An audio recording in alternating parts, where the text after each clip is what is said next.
The photograph that shouldn't have been taken. This record was found where history tried to forget itself, in the sealed sub-basement archives of the Smithsonian Institution. A collection of documents, acquired in 1952, but locked away immediately after preliminary examination. If you remain with us until the end, perhaps you'll understand why this archive should never have been revealed. The knowledge it contains may leave an impression upon your perception that cannot be undone. Like a photographic plate exposed to unwanted light. Before we continue, I must ask that you leave your mark on this document.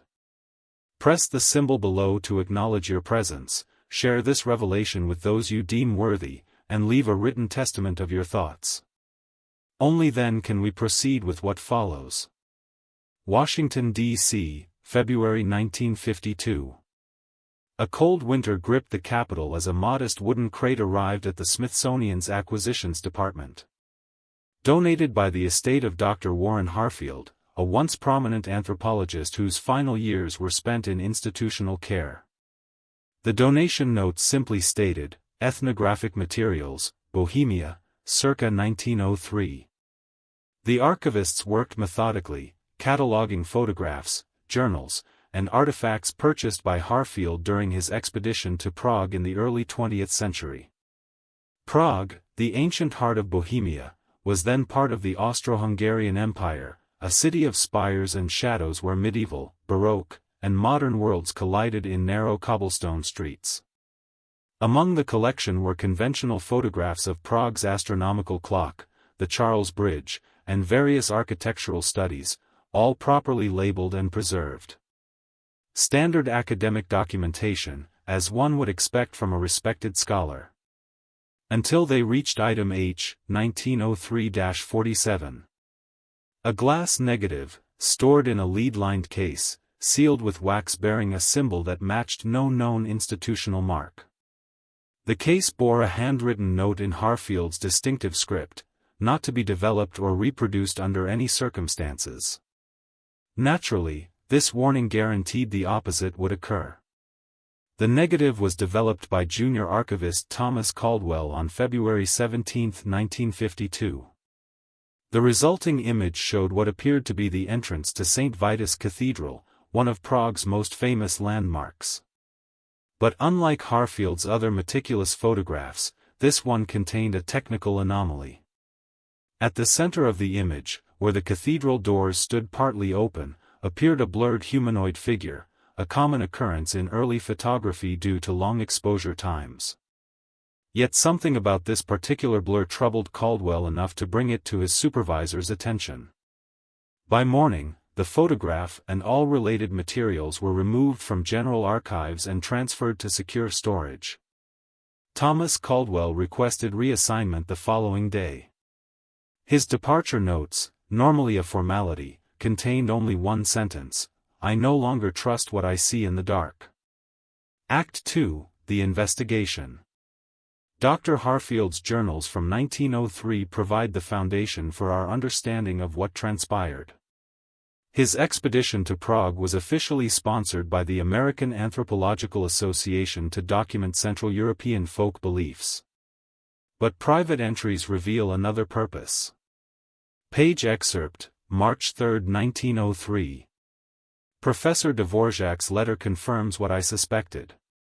The legends surrounding the cathedral's northern portal are not mere superstition but appear in records dating back to the original construction. The phenomenon has been documented across centuries, by witnesses of impeccable credibility, including 2 emperors and a papal envoy. I must see for myself what occurs during the vernal equinox alignment. Harfield arrived in Prague on March 10, 1903, taking residence in a modest pension near the castle district.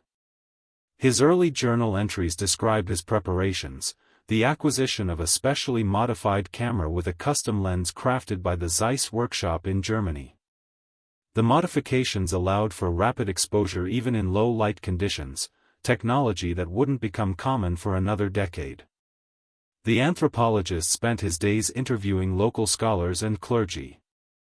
Most were reluctant to discuss the northern portal phenomenon, though his journals note that several made the sign of the cross when the subject arose. Only one elderly cathedral guide, a man named Karel Novotny, spoke openly. Transcription of interview, March 17, 1903. The door is not always there, Professor. Sometimes when the light comes through the rose window at a certain angle, what you see beyond the threshold is not our world. The old priests knew this. That is why certain masses are never held after 4 o'clock. That is why the northern entrance is kept locked during equinox weeks. Not to keep people out, you understand, but to keep the other side in. The journal entries grow increasingly agitated as the equinox approached. Harfield describes dreams of inverted architecture and halls where the darkness has weight. He began sleeping during daylight and spending nights observing the cathedral from the square.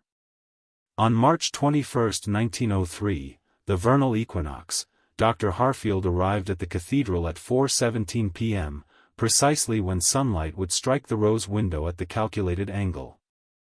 His journal entry for this day is unusually brief. Page excerpt, March 21, 1903. I saw it. God help me, I saw it. And I have captured its likeness. What makes this case particularly disturbing is that Harfield's journal then falls silent for 3 full days. When entries resume on March 24, his handwriting has changed, more cramped, with uncharacteristic flourishes. He makes no mention of the photograph or what he witnessed, instead documenting mundane observations about Prague's architecture and weather patterns. He left Prague abruptly on March 25, abandoning most of his equipment and research materials at the pension. The proprietress later reported to American consular officials that Dr. Harfield had departed in a state of agitation, muttering about reflections that moved independently of their owners. Upon his return to the United States, Harfield's academic career entered a steep decline. Colleagues noted his paranoid behavior, covering mirrors, refusing to be photographed, working only by candlelight. By 1907, he had resigned his university position. In 1911, he was committed to Westbrook Sanitarium after attempting to destroy all photographic equipment in a university laboratory. The attending physician's notes contain this revealing statement. Patient suffers from the persistent delusion that photographs, all photographs, contain entities that observe our world through the frames we create. He claims to have opened a door that cannot be closed, and speaks of a contagious perspective that spreads through the act of viewing. Act 3, The Partial Revelation. The photograph itself presents a technical anomaly that has defied conventional explanation. In 1952, when Thomas Caldwell first developed Harfield's glass negative, photographic experts from the Smithsonian examined the image. Their report notes several inconsistencies. First, the blurred figure in the doorway exhibits unusual properties. Unlike normal motion blur from a subject moving during exposure, this blur appears to move toward the edges of the figure, as if the entity were being pulled apart rather than simply moving. Second, spectroscopic analysis revealed that the chemical composition of the emulsion in the area surrounding the figure differs from the rest of the plate. The silver halides in this region show evidence of crystalline structures not typically found in photographic materials of the period, or indeed, any known photographic process. Third, and most troubling, 3 separate copies made from the original negative each show the figure in slightly different positions within the doorway. The Smithsonian investigation produced competing theories. The official conclusion attributed the anomalies to chemical contamination of the original plate, perhaps from minerals in the Prague groundwater where Harfield might have processed the negative. However, Dr. Eleanor Worth, the institution's leading photographic conservator, proposed a more disturbing hypothesis. In her minority report, sealed along with the photograph, she wrote, "The figure appears to exist in superposition, occupying multiple positions simultaneously. This suggests that Dr. Harfield's camera captured not a moment in time, but a subject moving across multiple temporal states. If such a technology existed in 1903, its implications would fundamentally alter our understanding of physical reality. Dr. Worth requested transfer to the National Archives 3 weeks after submitting her report. Her subsequent correspondence mentions afterimages that persist when my eyes are closed. In 1967, during a routine inventory of sealed collections, curator Martin Blackwood made a disturbing discovery. The sealed container holding the original glass negative was empty, though security seals remained intact.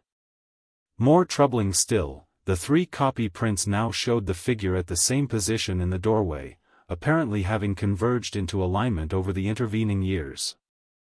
Blackwood initiated a search for the missing negative, which was never found. His investigation notes contain this unsettling observation. The photographic paper of the copies shows evidence of continued chemical activity, decades after development should have fixed the image permanently. It is as if the photograph is still being taken, still developing, even now. The investigation was abruptly terminated by order of the Smithsonian's governing board. All materials were transferred to deep storage, where they remained untouched until our research team gained access in 2018. What we found raises more questions than it answers. Act 4, The Echo. What remains of the Harfield collection now fits in a single acid-free archival box. The photograph copies have degraded to near illegibility, with only the cathedral architecture still discernible. The figure in the doorway has faded entirely, or perhaps, more troublingly, has completed its passage through the threshold. Dr. Harfield's later life provides a somber coda to this mystery. He remained institutionalized until his death in 1949, leaving behind volumes of writings that the sanitarium staff described as elaborate theories concerning the optical properties of parallel realities. Most of these writings were destroyed in a storage fire in 1963. The few surviving fragments contain repeated references to the observer effect and contamination through witness, concepts that would not enter scientific discourse for decades. Perhaps most chilling is what happened to those who had significant contact with the photograph. We traced the subsequent lives of 17 individuals who directly handled or studied the image between 1952 and 1967. 4 died under unusual circumstances involving reflective surfaces. 6 were diagnosed with rare visual disorders. 3 disappeared without explanation. The remaining 4 exhibited no physical symptoms but reported identical recurring dreams of standing in a doorway, looking back at themselves. The cathedral itself offers no further clues. St. Vitus' northern portal was permanently sealed during renovations in 1928. The official reason cited, structural concerns, though our research revealed that the architect responsible had corresponded with Dr. Harfield in the months before the decision. What connects these scattered points? What traversed the barrier between observer and observed, between Prague and Washington, between 1903 and now? Perhaps the most disturbing aspect of the case is its self-propagating nature. In 2019, our chief researcher noted that digital scans of the degraded photographs began to show an unexpected clarity, the figure in the doorway becoming more distinct with each new technology used to examine it. As if it were not a subject of the photograph, but a subject using the photograph. Waiting for new doors to open. The cathedral stands. The doorway remains sealed. The negative has never been found. But something was captured that day in Prague. And through the lens of history, it may be watching us still. Closing/final CTA. Some archives are sealed not to protect secrets, but to quarantine them. Some knowledge, once seen, continues to develop in the darkroom of your mind. If you've remained with us through this account, you may have noticed the subtle pressure behind your eyes, the sensation that typically precedes the recognition of a pattern previously hidden from awareness. To continue hearing stories that time has tried to bury, remain with us. Leave your mark on this document as confirmation that you've received this transmission. Share it with those whose perception you wish to alter. Perhaps the next archive is already looking for you. Remember, a photograph is never merely an image of the past. It is a moment that continues to exist, preserved not just in silver halides and paper, but in the architecture of perception itself. The silence that remains is not an absence of sound, but the breath held between seeing and understanding.